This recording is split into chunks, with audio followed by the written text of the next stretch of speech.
Hello friends, welcome back to my channel. Friends, आज की इस वीडियो में मानव विज्ञान के सर्वश्रेष्ठ चैप्टर बुद्धि के चैप्टर से 15 क्वेश्चंस करेंगे। यहां से आपके एग्ज़ाम में 5 से 6 नंबर यानी पेडोलॉजी और कॉन्सेप्ट को मिलाकर 5 से 6 नंबर मिलते हैं। इस वीडियो को पूरा देखिए। अभी तक चैनल को सब्सक्राइब नहीं किया तो चैनल को सब्सक्राइब कर लीजिए। चलिए वीडियो को स्टार्ट करते हैं। बुद्धि का वैज्ञानिक मापन सर्वप्रथम किसने प्रारंभ किया? फ्रेंड्स, बात करें वैज्ञानिक मापन की बात करते हैं तो बिने को मानते हैं, क्योंकि बिने एक ऐसा नाम है जो बिने साइमन परीक्षण के लिए जाना जाता है। 1905 ईस्वी में इन्होंने वैज्ञानिक के बड़े पैमाने पर मापन किया था। कह सकते हैं फ्रेंड्स, बुद्धि का सबसे बड़ा नाम है वो बिने है। बिने नाम से जाना जाता है। एक क्वेश्चन और देख लेते हैं फ्रेंड्स इसी में। बुद्धि शब्द है, इसके जनक कौन हैं? मिस्टर गल्टन हैं।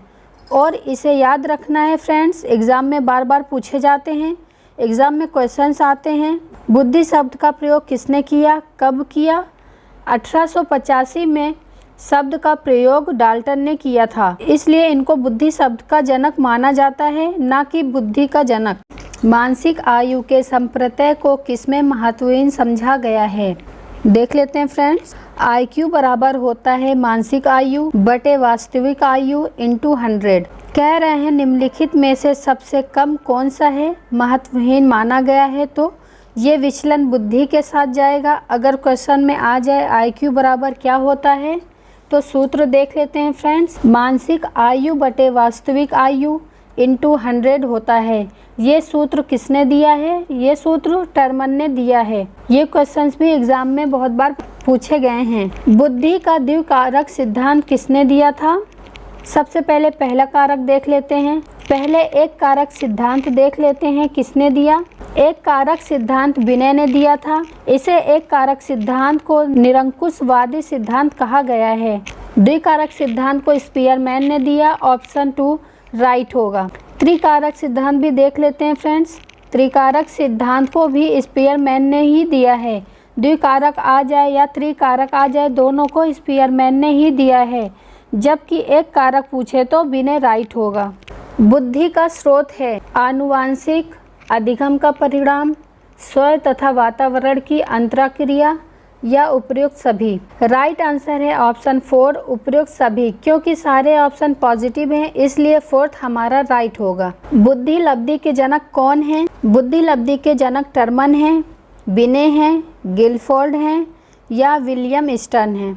बुद्धि लब्धि को इंग्लिश में कहते हैं IQ, इंटेलिजेंट क्वोशिएंट। IQ का जनक पूछा है, IQ मापन जनक नहीं पूछा। मापन लग जाए तो टर्मन और IQ का जनक पूछे तो स्टर्न। स्टर्न की बात करें तो सबसे पहले इन्होंने एक सूत्र दिया है, IQ बराबर मानसिक आयु बटे वास्तविक आयु। केवल इतना दिया, थोड़े दिन बाद संशोधन किया तो IQ बराबर मानसिक आयु बटे वास्तविक आयु इंटू 100 लगा दिया। जब गुणे 100 लगा हो तो टर्मन। केवल बुद्धि लब्धि के जनक पूछे तो हमारा स्टर्न राइट होगा। थॉर्नडाइक ने बुद्धि का कौन सा सिद्धांत प्रतिपादित किया था? कौन सा ऐसा सिद्धांत है जो थॉर्नडाइक ने बुद्धि के संबंध में प्रतिपादित किया है? एक कारक सिद्धांत, द्विकारक सिद्धांत, बहुकारक सिद्धांत या त्रियामी सिद्धांत। इस क्वेश्चंस में अगर हम देखेंगे तो एक कारक सिद्धांत बिने ने दिया है। द्विकारक सिद्धांत और त्रिकारक सिद्धांत किसने दिया है? स्पीयरमैन ने दिया है। बुद्धि के बहुकारक का मतलब होता है बुद्धि के बहुत खंड होते हैं, तो इसको दिया है थॉर्नडाइक ने। एक बार आंसर देख लीजिए फ्रेंड्स। एक कारक आ जाए तो बिने, द्विकारक आ जाए तो स्पीयरमैन, बहुकारक आ जाए तो थॉर्नडाइक, त्रियामी सिद्धांत आ जाए तो गिलफोर्ड राइट होगा। इन चारों में से एक क्वेश्चंस आपको एग्जाम में देखने को मिलेंगे। यहाँ पर ऑप्शन 3 को राइट करेंगे। इस क्वेश्चंस में एक और क्वेश्चन पूछे जाते हैं फ्रेंड्स। थॉर्नडाइक के बहुकारक सिद्धांत को क्या कहते हैं? थॉर्नडाइक के बहुकारक सिद्धांत को परमाणुवादी सिद्धांत कहते हैं। एक और नाम जान लेते हैं फ्रेंड्स, बहुकारक सिद्धांत को बालू का सिद्धांत भी कहा जाता है। यह भी याद रखना है फ्रेंड्स। बुद्धि लब्धि सूत्र पूर्ण रूप से किसने दिया? टर्मन ने दिया है। बुद्धिलब्धि सूत्र पूर्ण रूप से किसने दिया? बुद्धिलब्धि सूत्र पूर्ण रूप से टर्मन ने दिया है, विनय ने दिया है, गिलफोर्ड ने दिया है या स्टैनफोर्ड ने दिया है। तो आंसर क्या होगा फ्रेंड्स? आईक्यू की बात करें तो आईक्यू बराबर मानसिक आयु बटे वास्तविक आयु इंटू 100, ये पूर्ण रूप होता है। जब 100 लग जाता है तो फ्रेंड्स आपको पता होगा इसको दिया है टर्मन ने, और टर्मन ही राइट आंसर होगा। गिलफोर्ड ने बुद्धि का कौन सा आयाम नहीं बताया है? गिलफोर्ड का कौन सा सिद्धांत है? त्रिविमीय सिद्धांत या त्रियामी सिद्धांत? क्वेश्चंस में अगर आ जाए त्रियामी सिद्धांत किसने दिया है, त्रिविमीय सिद्धांत किसने दिया है, तो आंसर जाएगा गिलफोर्ड के साथ। गिलफोर्ड ने बुद्धि का कौन सा आयाम नहीं बताया है? मूल्यांकन नहीं बताया है। तो राइट आंसर होगा हमारा ऑप्शन 2 मूल्यांकन। एक बालक की मानसिक आयु 6 वर्ष से बढ़कर 8 वर्ष हो जाती है, उसकी वास्तविक आयु 10 वर्ष है, तो बालक को आप किस श्रेणी में रखोगे? एक बच्चे की मानसिक आयु 6 वर्ष से बढ़कर 8 वर्ष हो जाती है और वास्तविक आयु 10 वर्ष है, तो बालक को आप किस श्रेणी में रखेंगे? बात करें इस क्वेश्चंस की, इसको लगाएंगे सूत्र से। आईक्यू बराबर कितना होता है? आईक्यू बराबर मानसिक आयु बटे वास्तविक आयु, 6 वर्ष से बढ़कर 8 वर्ष। मानसिक आयु कितनी है? मानसिक आयु 8 वर्ष है, वास्तविक आयु है 10 वर्ष, इंटू 100 मुझे लगाना पड़ेगा। 0 से 0 को काटेंगे, 10 गुणे 8 बराबर 80 हो जाएगा। आईक्यू अगर 80 निकलता है तो आईक्यू 90 से 110 के बीच में है, तो आईक्यू क्या होगा? बच्चा समान श्रेणी का होगा। अगर आईक्यू हमारा 70 से ऊपर या 70 से नीचे है, मेरा 80 निकल रहा है, तो क्या पिछड़ा बच्चा ऑप्शन में है? हमें पता है कि 90 और 70 के बीच पिछड़े बच्चे होते हैं। पिछड़ा बच्चा ऑप्शन में नहीं है, तो कौन सा राइट होगा फ्रेंड्स? 70 से नीचे टर्मन ने कहा है। मन बुद्धि 70 से 80 के बीच क्या लगेगा? मन बुद्धि राइट आंसर होगा फ्रेंड्स। हमारा राइट आंसर है मन बुद्धि। एक बालिका की मानसिक आयु 10 वर्ष है और वास्तविक आयु 8 वर्ष है, तो बालिका की बुद्धि लब्धि कितनी होगी? आईक्यू बराबर मानसिक आयु बटे वास्तविक आयु इंटू 100। मानसिक आयु पूछा है तो मानसिक आयु है 10 वर्ष, वास्तविक आयु है 8 वर्ष। हमें आईक्यू चाहिए और हमें इंटू 100 अपने पास से लगाना होगा। अगर 8 को काट दें तो 4 होगा, 2 एक बार और काट दें, फिर काटा 2 से और मैंने कहा 25 हो जाएगा। इसको मैंने फिर से काटा, 5 गुणे 25 होगा 125, 5 गुणे होगा 125, राइट आंसर होगा हमारा 125। इसको छोटे टुकड़े में भी काट सकते हैं और डायरेक्ट भी काट सकते हैं। 10/8 गुणे 100।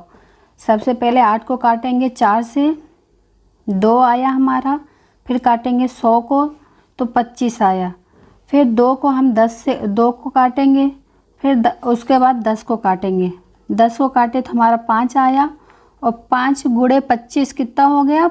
125। तो हमारा राइट आंसर हो गया 5 गुणे 25 125। सामान्य जुड़वा बच्चे जो होते हैं संबंध गुणांक का मान कितना होता है? 0.90। केवल इतना याद रखना है फ्रेंड्स। यहाँ पर एक क्वेश्चन और बन रहा है, उसको भी देख लेते हैं। जुड़वा बच्चों पर अध्ययन किसने किया है? 2 हैं, न्यूमैन और फ्रीमैन ने जुड़वा बच्चों पर प्रयोग किया था। न्यूमैन ने और फ्रीमैन ने जुड़वा बच्चों पर प्रयोग किया था। बुद्धि का विकास पूर्ण हो जाता है। बुद्धि का विकास किस एज में पूर्ण होता है? जन्म से 5 साल की जो एज होती है शैशवावस्था, इसमें 90% विकास हो जाता है, लेकिन जैसे जैसे किशोरावस्था में पहुंचता है वो लगभग 100% हो जाता है। लेकिन क्या हमें किशोरावस्था का एज पता है? मैं कहूँगी 0 से 5 साल एज। 0 से 5 साल ये होता है, तो 5 से 12 ये होता है, तो 12 से 18 ये होगा। ये बताइए 12 से 18 के बीच में सबसे अच्छा आंसर कौन सा है? मैं कह सकती हूँ 16 से 18 के बीच ले सकते हैं, या कह सकते हैं 14 से 16 वर्ष। आसानी से कह सकते हैं ये बेटर है या ये बेटर है। 16 थोड़ा लेट नहीं हो जाएगा? जब 12 से 18 लेते हैं तो हो सकता है 12 से 15 के बीच में हो जाए, हो सकता है 12 से 13 के बीच में पूरा हो जाए, हो सकता है 12 से 18 में हो जाए, हो सकता है 12 से 19 हो जाए, लगभग पूर्ण हो जाता है पूरी तरह से 14 से 16 वर्ष के बीच। इसलिए हमारा राइट आंसर होगा ऑप्शन 1, 14 से 16 वर्ष के बीच। बुद्धि परीक्षण की आवश्यकता है। बुद्धि परीक्षण की आवश्यकता कहाँ पर है? विषय के चयन में, कक्षाओं के निर्माण की दृष्टि से, पाठ्यक्रम के चयन में दृष्टि से, या सभी दृष्टि से।